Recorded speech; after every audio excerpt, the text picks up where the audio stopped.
We usually don't have this many people in the council chamber, so I do want to start off and recognize the city council that I work with that helped make today possible. I would be remiss if I sat here and took the credit, because we've been getting this city ready for the last 20 years for an opportunity like we had today, and I couldn't have done it without a great partner in the Hammond City Council. So I want to start off with the host councilman. This is the district that the Bears have chosen to relocate to, and he's the councilman of that district, Councilman Mark Kowinski. Thank you very much, Councilman.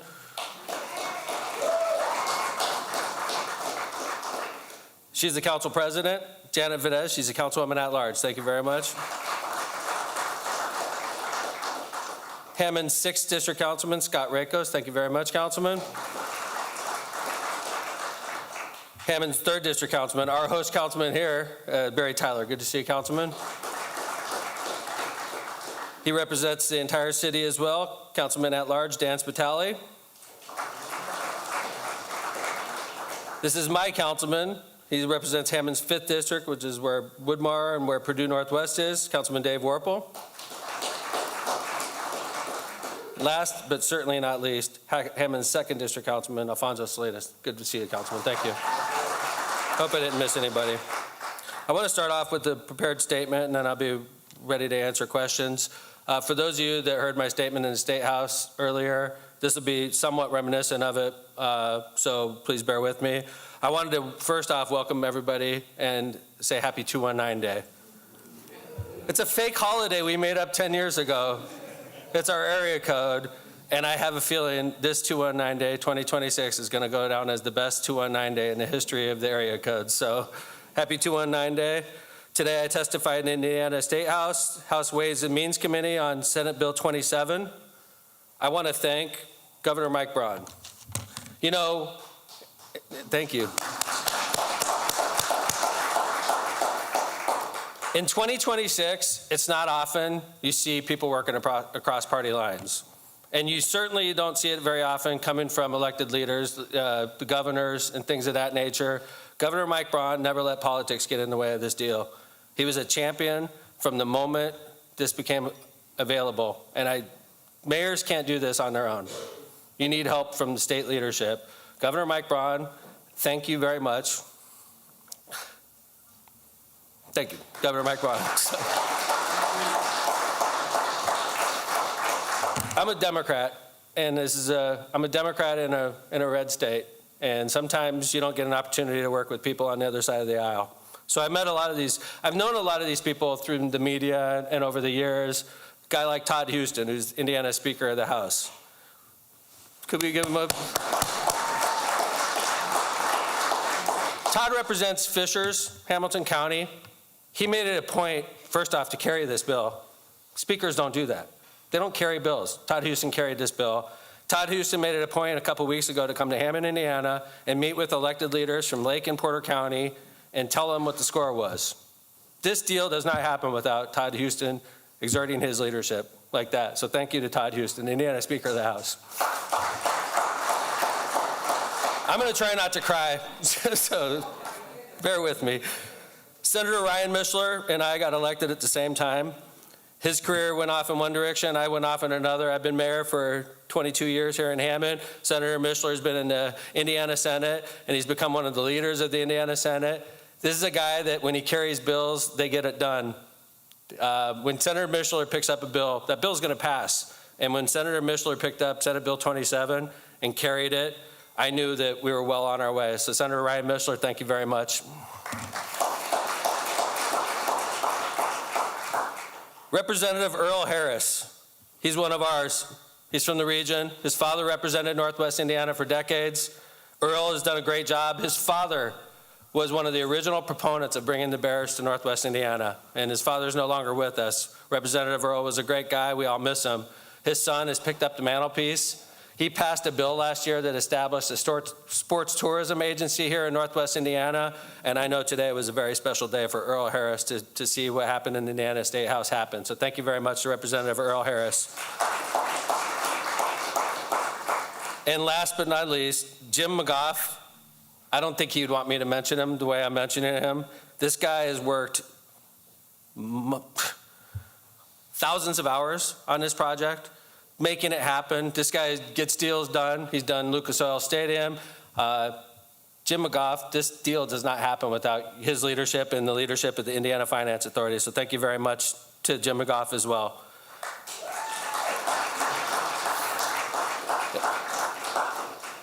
As I told the Ways and Means Committee today, this is a once-in-a-generation opportunity for the city of Hammond. Hammond is ready to partner with the state and the Chicago Bears and do whatever it takes to make this project a success and to welcome the Bears to Hammond, Indiana. The Ways and Means Committee voted 24-0 today to advance this bill. I've been watching the General Assembly my whole career. You can't get 24 state reps to agree on many things. They agreed today, I mean, Republicans and Democrats alike, to spend billions of dollars in Hammond, Indiana, to bring a multi-billion-dollar, world-famous NFL franchise to our state, making us one of the few states in the country with 2 NFL teams.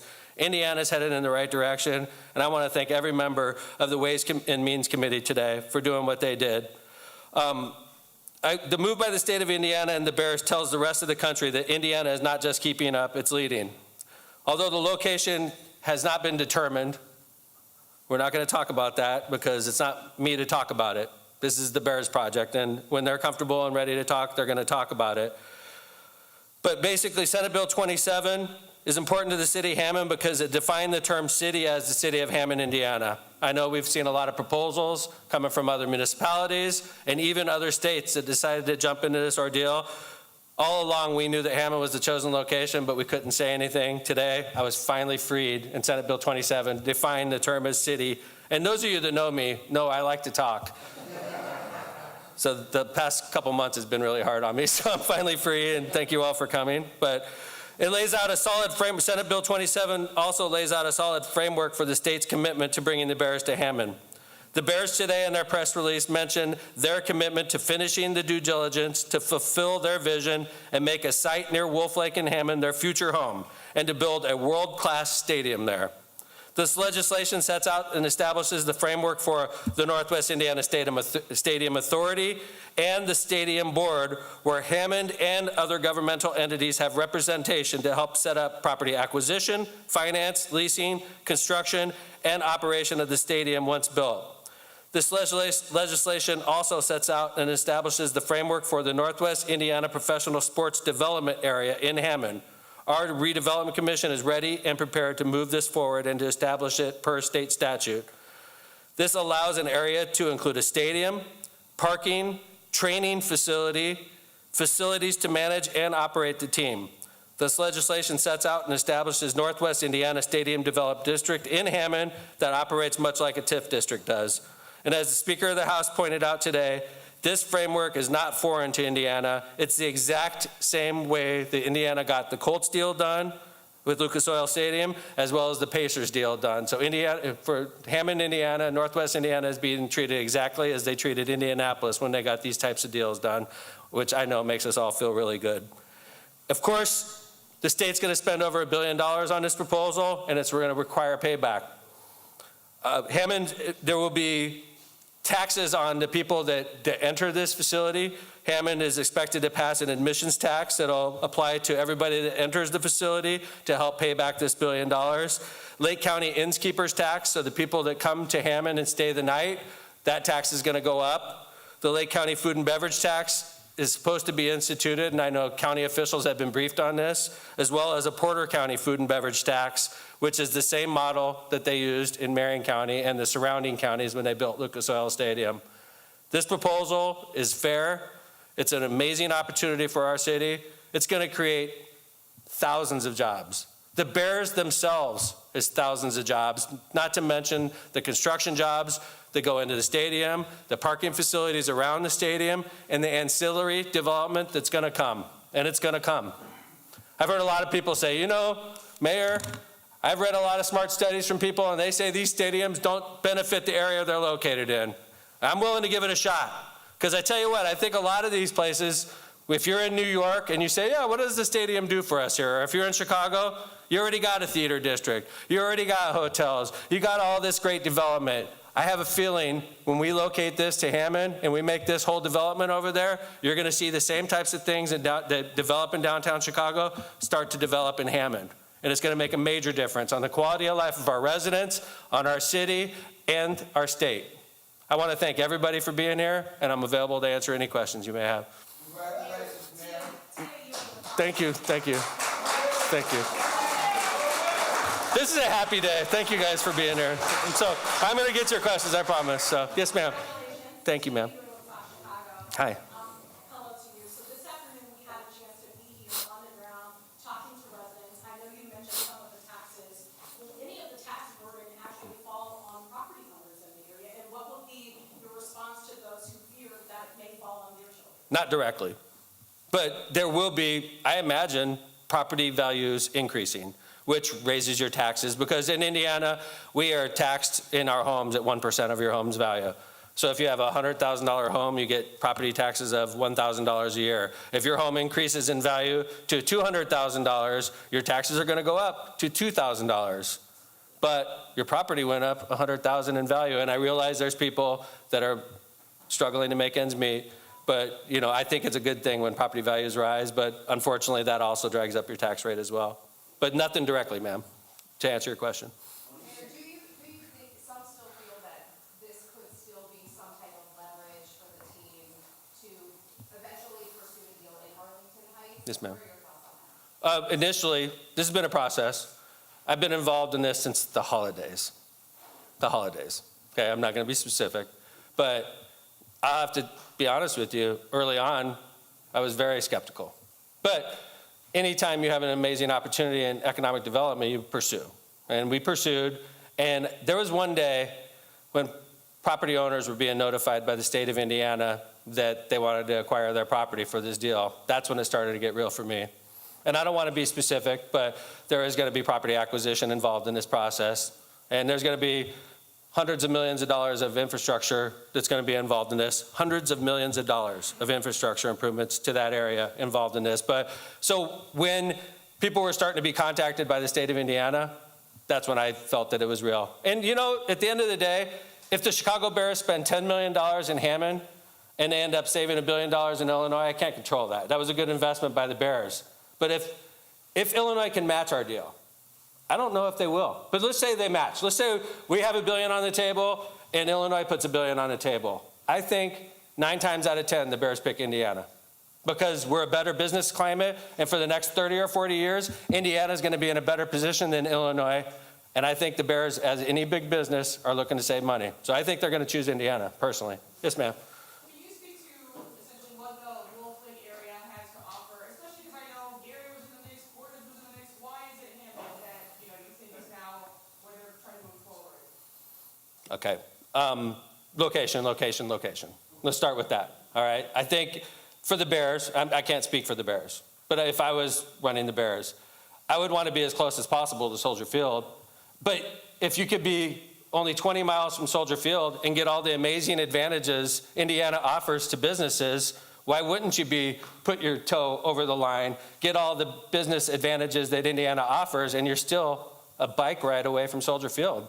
I ride my bike to Soldier Field, so, so I think, that's to answer your question. Thank you. Yes, sir. What percentage, if you have it, what percentage roughly of this will fall specifically on the people in Hammond versus Lake County residents? Is there a difference in there? What can you give any sort of specific percentage? I cannot, but I could tell you that the model that is being used in this is just like the model they used in Lucas Oil, which is that I don't think that Speaker Houston, Senator Mitchell, or Governor Brown are looking at this as a Hammond project. They're looking at this as a Northwest Indiana project. And as such, the mayor of Valparaiso today testified in the House that it's going to help his city. And Valparaiso's 30-something miles that way. And the mayor, the Republican mayor, went down to the State House to testify on Hammond's behalf. So he sees benefit out there in Valparaiso. So, yes, sir. Mayor, there's been talk about perhaps there being tolls on some of the expressways here, the Borman, I-65. Is this part of that package? And what's your message to the Bears? Do they now make a decision on whether to commit to Arlington Heights or to Hammond? First off, we already have a toll road. And if I don't think I'm almost certain there's no new tolls that are going to be required in this, as far as anything that's not tolled already, okay? So you're not going to find out the Borman is getting tolled. No, that is not. If there's change to the tolls, it's going to happen on a toll road, all right? First off, what's my message to the Bears? Move to Hammond. Come over here, Kevin. Come over here, George. We're a great environment. I want to see Caleb Williams driving down Calumet Avenue, going to his house in Robertsdale. So, yes, sir. Brad, CHGO Sports, this is obviously a huge opportunity for Northwest Indiana Yes, sir. and their residents. But I'm curious, the fan side of it, Chicago Bears fans that may not have been expecting this to be a reality. What would you say to Bears fans that you have to reach your hand across and invite them over to our area? We're closer. I think for a lot of, if you're on the south side of Chicago, they should be applauding this move, because Arlington Heights isn't close to, and there's hundreds of thousands of Bears fans here in Northwest Indiana. I'm one of them. Arlington Heights that's a haul. And I mean, it's discouraging to hear, to me, it's discouraging to hear the Bears even considering Arlington Heights. I think if you're in downtown Chicago or on the south side of Chicago, they should be applauding this move, because we're going to be much closer to you, the fan, than if the Bears moved to Arlington Heights. Thank you. Yes, ma'am, in the back. Will the residents of Water Garden be affected? No, ma'am. Easy answer. No, ma'am. Thank you. That was, yes, sir. Mr. Mayor, what are some of the potential roadblocks you still see that have to be overcome in order for this to become an official thing? Sentimentality. It's a big decision for the Bears. I mean, the San Francisco 49ers play in Santa Clara, right? The Dallas Cowboys play in Arlington, all right? The Kansas City Chiefs just moved to Kansas City, Kansas, right? I think that's the biggest obstacle that the Bears are facing right now is, are we comfortable with making our mailing address Hammond, Indiana? I think once they get over that and once they see all the advantages that Indiana offers, I think the decision's going to be an easy one. What can you tell us about the $2 billion that you mentioned this morning?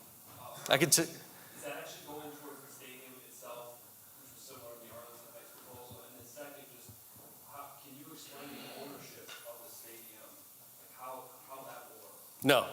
Okay. But it's not that, maybe they intentionally left me out of the details, sir. Okay, because I do like to talk, and I'm not trying to be rude.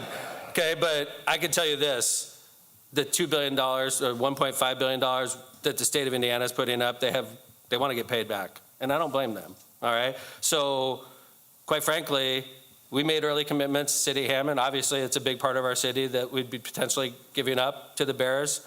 Those were our commitments early on. Once the state realized we were serious, that we were good partners for them, they started negotiating these types of details, sir. And quite frankly, I don't feel it's my place if I'm not writing a check to be involved in that, But I'm super happy that the state chose us. It's one of the most amazing, I've been mayor 22 years. This is the most amazing day of work I've ever had. So, thank you. Yeah, John? Can you characterize your involvement in your discussions with the Bears themselves? Sure. First off, I'm a fan. So meeting people, talking to people about moving to your city, people that you see on TV, it took a couple seconds to get over that. So, but I think I think the Bears are frustrated with what's going on in Illinois. I really do. I feel like they're tired of asking and being vilified. It hit me. I went to the playoff game. I was at the Bears-Packer game. And we were singing the fight song because we won that game. It was a good one. And when we were singing the fight song, you get to that part, it says, the pride and joy of Illinois. And I was thinking to myself, because I'd met with the Bears ownership by then, and I was thinking to myself, they're not being treated like the pride and joy of Illinois. And I think that's a good way to sum up, in my impression, how they feel. It's just, I think they're sick and tired of it. They're sick and tired of the runaround. They are a world-class organization, and they can't get the deal done in their home state. And as soon as they come to Indiana, they get a unanimous vote, Republicans and Democrats, out of the House Ways and Means Committee. It's night and day, the treatment that the Bears are receiving in Indiana versus the treatment they're getting in Illinois, sir. Yes, sir. How much of the Gary Airport was going to be finished to the Oh, Gary Airport's about 5 miles that way. It's the connection to the toll road and would it make it easier accessible for teams flying in? I hope so. I mean, it wouldn't make sense if you're flying in The Kansas City Chiefs, we might as well stay on that. If the Kansas City Chiefs are flying in, why would you fly into Midway or O'Hare when you got the Gary Airport right in our backyard? So I think that's a great, and I talked to Mayor Melton this morning. I appreciate him calling me and being a gentleman. And I definitely mentioned that to him. Mayor Melton, the Gary Airport is going to be a huge beneficiary of this deal. So, yes, sir. Thank you. Hi, Councilman. Mayor, it's a pleasure to have you today speaking about this for our district in the city of Hammond. Thanks, Councilman. I'd like to know, is there any time frame about what happens next, either by the state or by the Bears? Do we have any knowledge of how that's going to play out in time frames? I can tell you in Indiana, this bill still has to finish going through the House. That should happen relatively quickly. And then it has to be brought back over to the Senate. And I have every indication that the Senate's going to be similar to the treatment it's getting in the House because of the leaders that are involved. And then the governor's already indicated he's going to sign it. So I think the Bears already know what our deal is, and it's on their table, but it's being formalized, okay? This is our tentative offer, but we have to go through the process. Now, I imagine Illinois is going to try to rally. It's the pride and joy of Illinois we're talking about, right? And then when Illinois puts their offer next to Indiana, I think their offer is going to pale in comparison to the offer from Indiana. And I don't think there's any way possible that Illinois can match what we offered the Bears. Will this happen before the session ends at the end of February? Indiana as well, I could assure you of that, Councilman. Thank you for the question. Yes, sir. Is there a deadline for the Bears to act on the Indiana offer, or can they just sit on that for another year? Good question. I can't tell you specifically, but I can only tell you from what I know from speaking with the Bears, they're anxious to get started. I think if they had their druthers, they'd be digging a hole this summer. I think the Bears are anxious to get this moving. So I don't think they want to sit on it, personally. Yes, sir. When you talk about, there's the last to be other stuff acquired and stuff as far as, around the potential sites, what do you have in mind, or what have others maybe had in mind as far as buildings surrounding the stadium, like hotels, other certain things like that? What is the vision for that, or what would be the vision for that, wherever that ends up being? Bearsville, that's the vision. I want it to be like a section of our city. Where do you live? I live right off of Bearsville. Whatever the Bears think it could be anything they want. This is a blank slate. When the Bears and I first started talking, they said, well, where would you want the stadium? You tell us. We want you. If you want to put it on top of my house, you can have my house, right? So, it's a blank slate for them. They're going to tell us what they want, and we're going to make it happen. You mentioned the airport. How much of a consideration would it be to make that a bigger operation than it currently is? I can tell you for a fact that the state of Indiana is talking about that as we speak. For a fact. Mayor, I want to go back to something you said in your opening statement. You mentioned also a practice facility. Yes, ma'am. Would that be part of this as well, so that Bears would no longer have, sounds like anything except for the Arlington site? That's absolutely correct. They're talking about Alice Hall, everything. That's breaking. And is the drilling done? Because I know there was a picture that's. Oh no, the lawyer's coming. See, you got him out.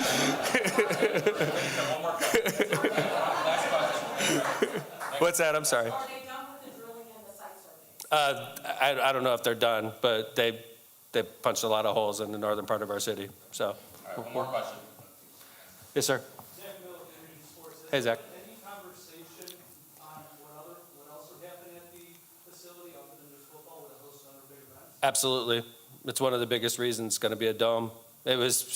I know Speaker Houston specifically mentioned, I don't want 12 games, 13 games a year, and then it's shut down for the rest of the year. He wants it active year-round, and I agree wholeheartedly. That's one of the main reasons it's going to be a dome. Thank you, everybody. Thank you. Thank you all. I appreciate you all being here. Go Bears!